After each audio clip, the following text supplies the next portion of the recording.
हनुमान जी की पूंछ से चिढ़ थी। बात साधारण है, लेकिन अगर देखा जाए तो पूंछ से ही क्यों चिढ़ थी? पूंछ शब्द में श्लेष है, अंग विशेष को तो पूंछ कहते ही हैं, और समाज में लौकिक प्रतिष्ठा को भी पूंछ कहते हैं। जिससे भी पूछो कि भाई इनका क्या हाल है, तो लोग प्रशंसा करने में कहते इन्हें साधारण आदमी समझते हो, इनकी बड़ी पूंछ है। कुछ लोग तो कहते हैं इनकी यहां से लेके वहां तक पूंछ है, और आदमी खुश होता है कि हमारी पूंछ है।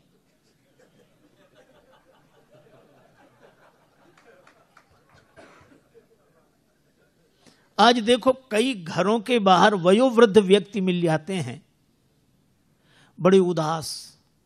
उनसे पूछो क्या बात है, तो पहले तो नहीं बोलते, कुछ नहीं कुछ नहीं, नहीं नहीं फिर भी क्या बताएं, बोलो।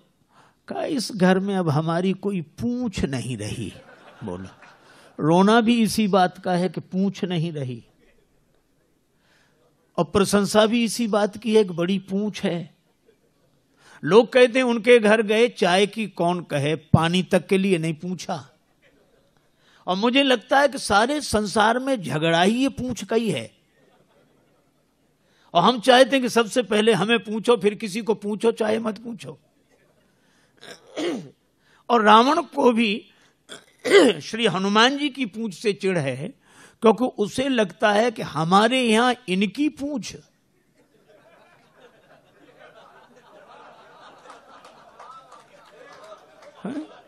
लंका में तो हमारी ही पूंछ रहनी चाहिए, लंका हमारी और पूंछ इनकी। उसे पूंछ सहन ही नहीं हो रही है। अच्छा, एक बात यह है कि हमेशा हर युग का सत्य है, कभी भी किसी दुर्जन को किसी सज्जन की बढ़ती हुई पूंछ सहन नहीं होती है। रावण को भी सहन नहीं हो रही है पूंछ, लेकिन एक और अद्भुत बात है, रावण इस पूंछ को जला देना चाहता है। जलने वाले तो जलाएंगे ही, जल ही रहे हैं, ईर्ष्या की आग में जलाएंगे ही। हालांकि हनुमान जी ने इस पूंछ को कुछ नहीं समझा। जब रावण बोला कि बंदर को मार डालो, राक्षस मारने दौड़े, विभीषण जी बड़े शांतिपूर्वक आए और उन्होंने कहा कि अरे क्या कर रहे हो, नीति विरोध न मारिए दूता। रावण मान गया और बोला बंदर के अंग भंग कर दिए जाएं। अंग भंग करी पठइये बंदर। अब यह भी देखो कितनी अद्भुत बात है। रावण कहता है कि बंदर के अंग भंग कर दिए जाएं। श्री हनुमान जी ने सोचा कि अंग भंग की आज्ञा तो हुई है, नाम नहीं लिए गए कि कौन से अंग भंग किए जाएं। और रावण को अंग भंग करते समय कहीं अपनी बहन शूर्पणखा की याद आ गई कि बंदर के नाक कान काट दो। तो हनुमान जी कितनी सुंदर बात सोचते हैं। वो सोचते हैं कि हमें भगवान ने भेजा है, तो क्या हम विकारों के हाथ अपनी नाक कटा के जाएं? हमें भगवान ने भेजा है, तो क्या इन विकारों के हाथ अपनी नाक कटा के जाएं? अगर नाक कटा के जाएंगे तो क्या भगवान को मुंह दिखाने लायक रहेंगे? और हमें लगता है कि हम सबको भी भगवान ने भेजा है यहां, तो कम से कम इन विकारों के हाथ से नाक कटा कर न जाएं।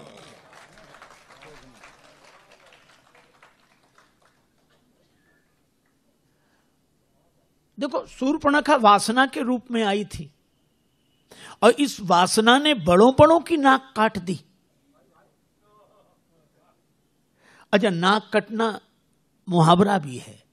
आदमी की आंख गड़बड़ हो जाए, चश्मा लगा ले, कान गड़बड़ हो जाए, गमछा बांध ले, टोपी पहन ले, और नाक जाए तो मामला फिर कुछ छिपाने का बचता ही नहीं है।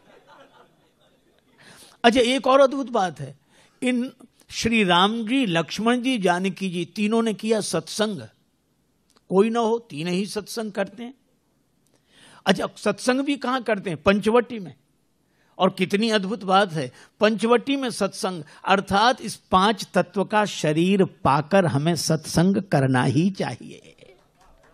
और कोई ना हो, कोई बात नहीं, लक्ष्मण जी पूछते हैं, राम जी उत्तर देते हैं, जानकी माता श्रोता हैं, तीन ही सत्संग कर रहे हैं। ज्ञान वैराग्य भक्ति का सत्संग हुआ और सत्संग के बाद शूर्पणखा आई। ये बड़ी अटपटी बात है, सत्संग के बाद शूर्पणखा, पहले आती तो समझ में आती, पर सत्संग के बाद आएगी ही, क्योंकि परीक्षा तो पढ़ाई के बाद ही आती है। सत्संगी सच्चे की कच्चे ये परीक्षा करने आई। पर धन्य है रामचरितमानस का यह प्रसंग कि इस वासना ने बड़ों बड़ों की नाक काट दी, और उस वासना को नाक कान काट के विरूपीकरण कर दिया इन सत्संगियों ने। अगर सत्संग सच्चा हो तो वासना नाक कान नहीं काट पाती, वासना ही नाक कान कटा कर जाती है। तो हनुमान जी सोचते हैं कि हम रावण के यहां से नाक कान कटा के जाएं? नहीं, तो फिर नाक तो बनी रहे, पूंछ जाए तो जाए, पूंछ तो पीछे है। हनुमान जी ने एक काम किया, पूंछ लटक रही थी पीछे, दोनों हाथ से पूंछ को उठाया, माथे से लगाया। पूंछ को कभी चूमते हैं, फिर माथे से लगाते हैं, चूमते हैं, फिर माथे से। रावण ने देखा कि मामला क्या है। रावण तुरंत बोला, कपि के ममता पूंछ पर। हम समझ गए कि बंदर को और कोई अंग ही याद नहीं आया, पूंछ ही याद आई, और रावण की दृष्टि पूंछ पे गई। सबई कहो समझाए, हनुमान जी ने सोचा काम बन गया। लेकिन रावण यह भी तो कह सकता है कि एक तलवार मंगाए के पूंछ देव कटवाए। हनुमान जी ने सोचा कि ये तो ठीक नहीं होगा, तो सरस्वती माता से प्रार्थना की कि कुंभकर्ण की बुद्धि बदली थी तो इसकी भी बदल दो। रावण बोला, तेल बोरी पट बांध पुनि पावक देहु लगाए, तेल में कपड़े डुबो, पूंछ में लपेटो, आग लगा दो। बचन सुनत कपि मन मुस्काना, भई सहाय सारद में जाना। सरस्वती माता ने सहायता कर दी। माई भगवती शारदा, शारदा शारदा, माई भगवती शारदा। जय मराल बाहिनी महारानी,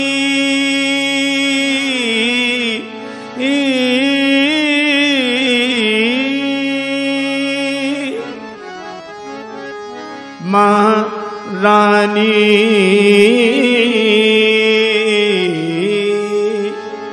मराल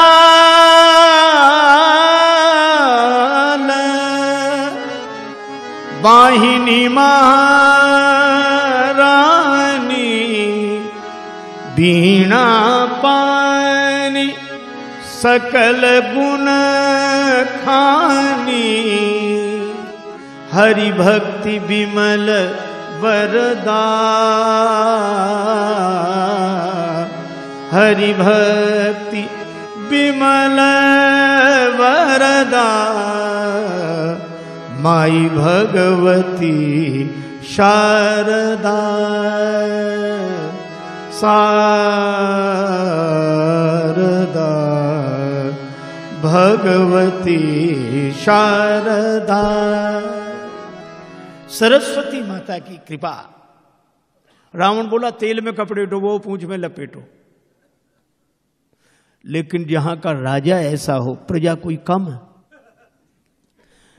लंका नगर निवासी बोले, तेल में क्यों, हमारे यहां घी की कोई कमी है क्या? रावण तेल में कपड़ा डुबाने की बात करता है, वो घी से शुरू करते हैं। रहा न नगर बसन घृत, घी खत्म। रावण के पास आए कि घी तो खत्म है।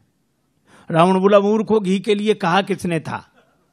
राक्षस बोले, हम समझ रहे थे कि बंदर की पूंछ में थोड़ा बहुत लगेगा,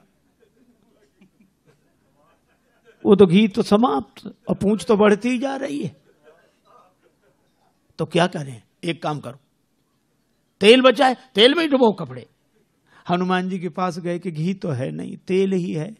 हनुमान जी बोले जैसी जिसकी श्रद्धा हो ले आओ, हमें सब स्वीकार है। श्री तुलसीदास जी महाराज कहते हैं, रहा न नगर बसन घृत तेला, और बाढ़ी पूंछ की न कपि खेला। पूंछ इतनी बढ़ी, इसका अर्थ क्या है? इसका अर्थ यही है कि जब जब कोई दुर्जन अपनी ईर्षा की आग में सज्जन की बढ़ती हुई प्रतिष्ठा की पूंछ को जलाने की चेष्टा करता है, तब तब भगवान की कृपा से वो पूंछ और बढ़ती है, प्रतिष्ठा और बढ़ती है। भगवान की कृपा, क्या बिगड़े पूंछ का। रावण कुछ सोच ही नहीं पा रहा। हनुमान जी ने सोचा कि एक बार नगर घूम के देख लेते तो ठीक था, क्योंकि हमारी पूंछ जलाने के लिए घर घर से सहयोग हुआ है। सबने चंदा दिया है, किसी ने घी, किसी ने तेल, किसी ने कपड़ा। हाँ, ऐसा नहीं कि राक्षस न करते हो, चंदा करते हैं, इकट्ठा करते हैं। किसी का जीवन नष्ट करना हो तो ये बड़े प्रेम से। हनुमान जी भी सोच रहे थे कि प्रसाद भी तो वहां वहां देना पड़ेगा जहां जहां से चंदा आया है। तब तक रावण बोला बंदर को नगर में घुमाओ। हनुमान जी बोले यही तो हम चाहते थे, लेकिन वाह, धन्य है श्री बजरंगबली। एक और अतुलित बलधामम, और दूसरी ओर शील कैसा। राक्षस मारहि चरण करहि बहु हांसी, लात मारते हैं, हंसी उड़ाते हैं, पर हनुमान जी तो कीन चाहूं निज प्रभु कर काजा। राम जी के बाण बनकर आए हैं। राम जू ने कपि पुंजन में सुत अंजनी को अपनाई के भेजो। माथे पे हाथ की छाह करी, कर मुंदरी हाथ गहाई के भेजो। राजस बैन न बोली सके, तब नैनन नीर बहाई के भेजो। संकट सीए को काटिवे को, हनुमान ही बाण बनाई के भेजो। हनुमान जी बाण बनकर आए हैं। अच्छा, और जानकी माता के सामने भी बोले। जानकी माता के सामने हनुमान जी ने यही कहा। माता ने जब हनुमान जी को देखा कि प्रभु ने मुझे भुला दिया, हनुमान जी बोले माता, प्रभु आपको भुला ही नहीं सकते। क्या प्रमाण है कि भुला दिया? का प्रमाण यही है कि चरण पर चंचुका प्रहार करने वाले जयंत के पीछे भगवान ने बाण लगा दिया, और हरण करने वाला अब तक आराम से बैठा है। हनुमान जी ने कहा कि जयंत के पीछे बाण, उस समय तो प्रभु के पास धनुष बाण नहीं था। सीता जी बोली कि वो सींग का बाण, जिन सींग और पुष्पों से मेरा श्रृंगार कर रहे थे, सींग का बाण लगाए। तो लोगों को तो सींग दिखती होगी। अरे लोगों को दिखती होगी सींग, पर प्रेरित मंत्र ब्रह्म सरधावा, भगवान का संकल्प था, बाण था वो। तो हनुमान जी बोले माता, जयंत के पीछे सींग के रूप में बाण लगाया, और हो सकता है कि हरण करने वाले के पीछे किसी और रूप में बाण को लगा दिया हो। तो हरण करने वाले के पीछे किस रूप में बाण को लगाया? तब हनुमान जी ने कहा, ये रघुपति बाण कृशानु। राम जी का बाण आपके सामने वानर नहीं खड़ा है, राम जी का बाण है। प्रमाण का जिम अमोघ रघुपति कर बाना, एही भांति चले हुए हनुमाना। जानकी माता बोली हनुमान तुमने बता दिया, नहीं तो मैं जान ही ना पाती। हनुमान जी ने कहा त्राहि माता त्राहि, मैं आपको क्या बताऊंगा। सही बात तो यह है कि आपने जान लिया था मेरे बिना बताए। जानकी माता बोली हमने कब जाना? कहा जब रावण आपको डरा धमका रहा था, तब आपने सोचा क्या मैं यहां अकेली हूं? तो मन में तुरंत आया कि नहीं, असमन समुझी, ऐसा समझकर मन कहत जान की, खल सुधि नहीं रघुवीर बान के। अगर इतर कथाओं का आश्रय न लिया जाए तो राम जी का बाण तो हनुमान जी ही हैं।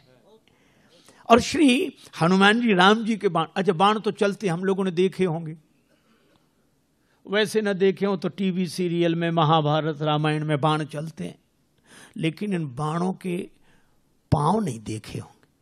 दिखे कहीं किसी को बाण के पांव? पांव है नहीं और चलते हैं। इसका अर्थ है बिना साधन के गति होती इनकी। साधन नहीं है पर गति होती है। और मैं कहता हूं कि जो राम जी के हाथ का बाण बन गया उसकी गति भगवान के हाथ में होती है, साधन में नहीं। तो हनुमान जी तो राम जी के बाण हैं। चाहे कोई कुछ भी कहे सुने। पूरी लंका घूम कर आए, देख लिया विभीषण जी के घर से कुछ नहीं आया। हनुमान जी ने सोचा इन्हें प्रसाद भी नहीं देना है। जिनने चंदा ही नहीं दिया इन्हें काहे का प्रसाद। और जब आग लगी तब देखो कितनी अद्भुत बात है। आग तो खुद बता देती कि हम लग गए। आग हनुमान जी को देखनी पड़ी कि सचमुच लग गई। पावक जरत दीख हनुमंता। अग्नि उन्हें नहीं जला रही है, उन्होंने देखा कि आग लग गई। और जो कितना बढ़िया काम किया। हनुमान जी कहते हैं कि जब बड़ी पूंछ देखकर बड़ों बड़ों को आग लगे और पूंछ में आग लगावें तब अपने को छोटा ही बन जाना चाहिए। भयउ परम लघु रूप तुरंता। हनुमान जी तुरंत छोटे हो गए और छोटे हुए तो ब्रह्मा के बनाए हुए बंधन से निकल गए। उस जो ब्रह्मास्त्र में बंधे थे उससे निबुक चढ़े वो कभी कनक अटारी। और जो छोटा बनकर विधि विधान के बंधन से बाहर निकल जाता है, बाहर निकलते ही वह इतना बड़ा होता है भगवान की कृपा से कि आकाश को छूता है। और हनुमान जी ने तो बाल दी विशाल विकराल ज्वाल जाल मानो लंक लील बेको काल रसना पसारी है। ऐसा रावण देखते ही रह गया। जो राक्षस सब देख रहे हैं बचाओ बचाओ। रावण कहता है चिंता मत करो। राक्षस बोले अजीब हम मर रहे हैं ये कहते चिंता मत करो। रावण ने बड़ी चेष्टा की, बादल बुलाए पर हवा इतनी तेज कि पानी कहीं बरसाएं बादल गिरे कहीं। बादल कहते हम फैसला ही नहीं कर पा रहे कहां से बरसें कि लंका में गिरे पानी। रावण बोला एक तरफ हटो। प्रलय के बादल बुलाए, प्रलय पयोधि बोले पर वो पानी बरसे तो आग और बढ़े। बड़ी समस्या। अंत में जल गई लंका की नहीं। और हनुमान जी की पूंछ का कुछ नहीं बिगड़ा। मैं भी कहता हूं कितनी भी आग लगी दिखाई दे, विरोध की आग वो विरोध की आग नहीं है। आपने देखा होगा हाथी जब चलता है झूमते हुए चलता है, भगवान हाथी की तरह। लेकिन एक हाथी किसी गांव में आ जाए तो गांव भर के वयोवृद्ध श्रद्धालु हाथ जोड़कर खड़े हो जाते हैं। अब क्या कहते हैं छोटे बच्चों हाथ जोड़ो, गणेश जी हैं। गणेश जी के हाथ जोड़े जाते हैं। गणेश जी के भाव से हाथी के हाथ जोड़े जाते हैं। शायद कोई पशु ऐसा हो जिसके इतने हाथ जोड़े जाते हो जितने हाथी के। लेकिन दूसरी विडंबना भी है। ये तो सही है कि सबसे ज्यादा हाथ हाथी के जोड़े जाते हैं, पर विडंबना यह है कि जितने भौंकने वाले इसके पीछे पड़ते हैं शायद किसी के पीछे पड़ते हो।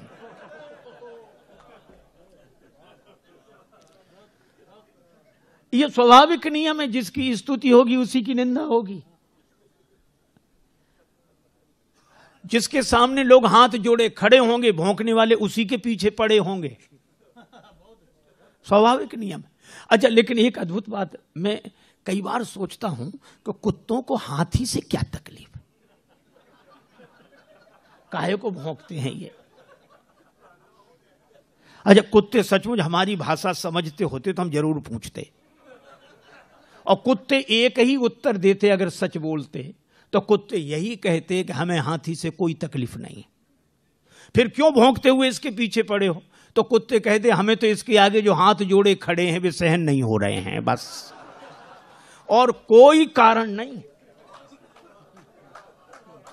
हमें तो इसके आगे हाथ जोड़े जो खड़े हैं वे सहन नहीं हो रहे। अच्छा, एक और विडंबना है। कुत्तों में इतनी हिम्मत नहीं कि आगे आके भौंकें।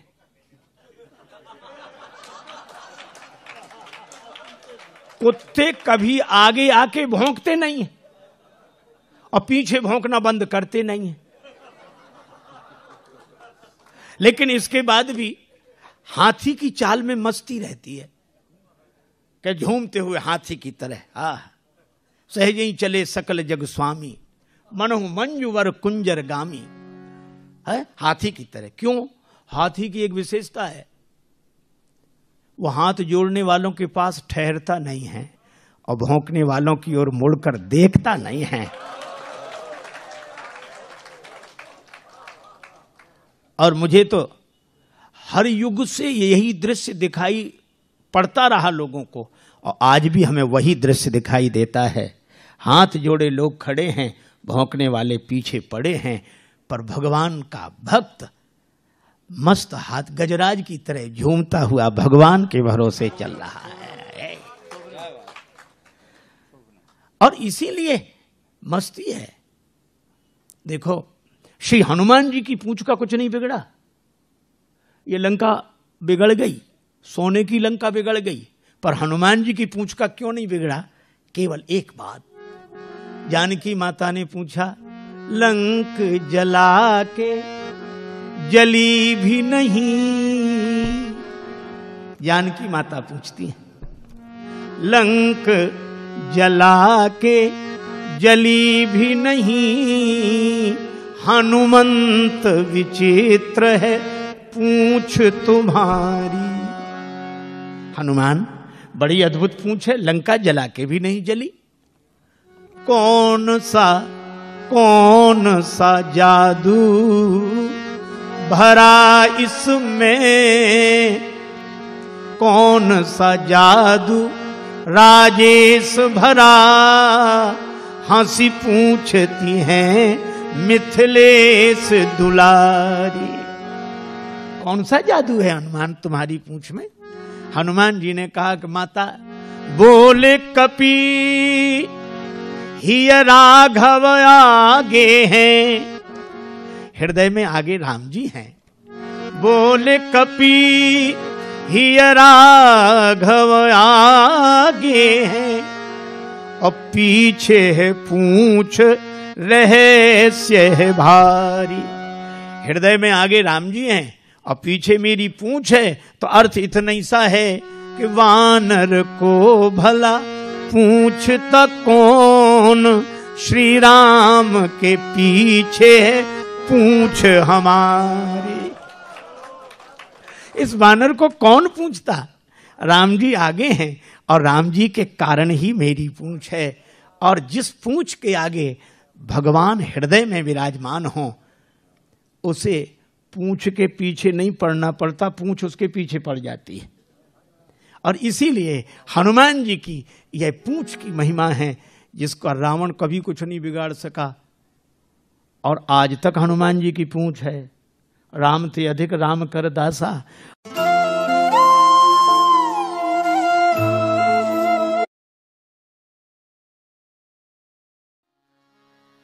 दशरथ नाम के राजा हुए, जिनकी गाथा आप लोग जानते हैं। 3 प्रमुख रानियां थी, कौशल्या, कैकेयी और सुमित्रा। धन संपत्ति की कोई कमी नहीं हुआ। बहुत समय बीत गया, पुत्र की प्राप्ति नहीं हुई। मन में बस यही ग्लानि, पुत्र कैसे हो? वशिष्ठ जी से उपाय पूछा। वशिष्ठ ने कहा, यज्ञ करना पड़ेगा। श्रृंगी ऋषि को बुलाकर यज्ञ कराया गया। अग्नि स्वयं यज्ञ